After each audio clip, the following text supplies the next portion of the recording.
السيدة غيرت كل مفاهيمي تجاهها. المشكلة إني أنا لا أستحق واحدة بهذه الصفات، كتير علي.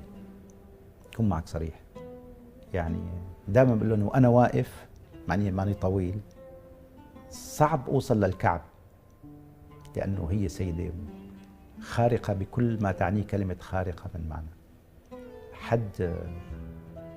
حد عميق، محترم، طيب، كريم، مسامح. صحيح أحيانا بترك علي وبتزيد علي بشغلات صغيرة، يعني ممكن كل البيوت مثلا بالسيارة خففي السرعة ولا اعملي هيك ولا كذا وفوق بالطريق خانقني. بس إنه أحيانا حتى لما بنقعد بالسوشيال ميديا إنه يعني نصور لهم شي مرة للناس لأنه عم نتخانق مشان يتأكدوا إنه نحن بنتخانق، بس أكيد الناس ما لها مهم إنه نحط أنت بتخانق أنت وأمك ولا أنت أخوك، ما حتحطه على السوشيال ميديا، يعني نحط الناس ما. بس هذه الامرأة يعني أنا لا أستحقك يا منى، أنت أكبر مني بكتير كتير. وأمي إذا أشادت بأحد في الحياة فأشادت فيك. تركت شغلها مشان عيل.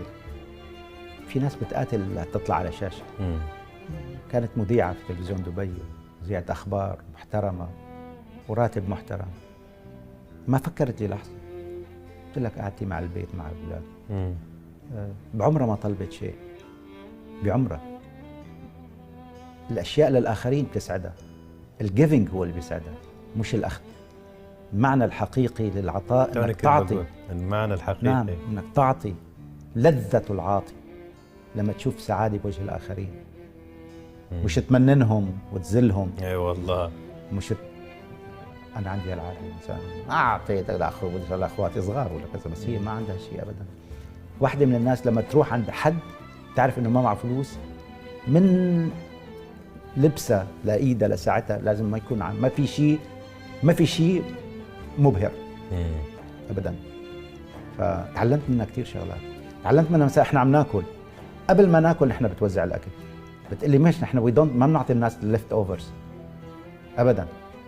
كان سيكوريتي ولا كان حدا ولا كان عجيب. لا قبل تعطي، بتقلك أعطي تصدق مما تحب، مش بقاياك. يعني مش بتتصدق اليوم انت بتتصدق بلبسك المضبوط، مو بتتصدق بلبسك الخربان، لانه انت ما عيب تعطي الناس لبس خربان.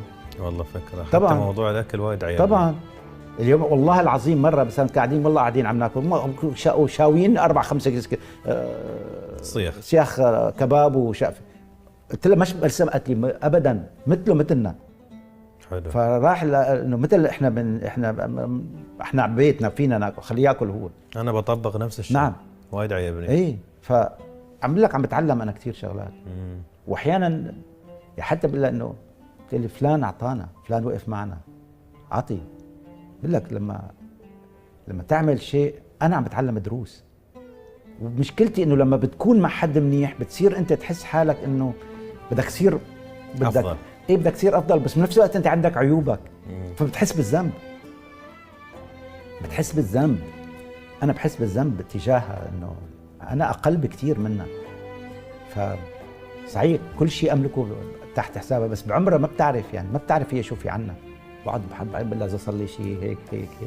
مثلا بيتي في لندن مثلا لازم تعرف كان بالطريق بيعمر لما مرض انه في بوليسي وفي مع البنك وفي مش عارف ايش.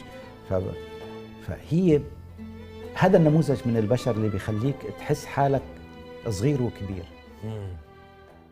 كبير فيها وصغير تجاهها.